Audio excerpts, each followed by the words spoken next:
Omaly kosa no tanterana ny fisariana ireo tsara vitana nandray anjara tamin'ny Tobola Efimax izay nokarakarainy Total Madagasikara manerana ny nosy. Irandrianjato Richard monao Ambohimamory io no anaran'ilay tsara vitana voasarika omaly teny amin'ny fobetoeran'ny Total Madagasikara Ankondrano ka ahazo ilay scooter. Loka voalohany tao anatin'ny lalao Tombola Efimax izay nokarakaraina ny fahavalo hatramin'ny fahavalo amby roapolo ny volana Desambra lasa teo. Raika amby roapolo moa ireo anarana nosariana teo amin'ireo tapakila tsy tamboisaina voangina manerana ny nosy, fisariana izay niarahana mazava ho azy tamin'ny commissaire au jeu. Ny folo amin'izy ireo dia ahazo télé LED 32 pouces ary ny folo hafa kosa dia hibata frigo.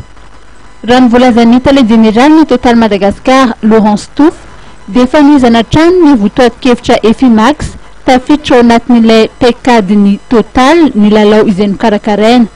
Pecade izay mikendry ny fanamorana ny fahazahoana angovo tsara kokoa na accès à une meilleure énergie. Misy ihany koa ny fanamariana izay noenty ny tompon'andraikitra arabaritra sy tompon'andraikitra ny serasera eo anivon'ny Total Madagascar.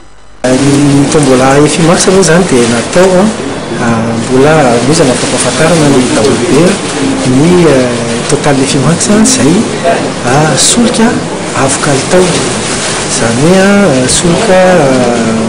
solika manatsara zany ny motera, manina ihany koa zany ny fandalina kolokolo ny motera, solika izay avo kalitao voalohany indrindra miditra teto Madagasikara ary nivokarin'ny Total.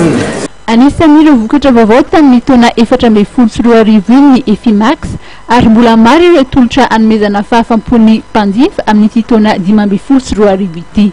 Nanomboka tamin'ny taona 2014 iny moa zany dia efa natao lahara-pahamerana ny fanaovana ataontsika hoe fanolorana ho an'ny mpanjifa zava-baovao, zavatra ataoko hoe amin'ny teny frantsay hoe produit innovant, izay hoe zavatra mbola tsy nisy mihitsy teto amin'ny tsenan'ny Madagasikara.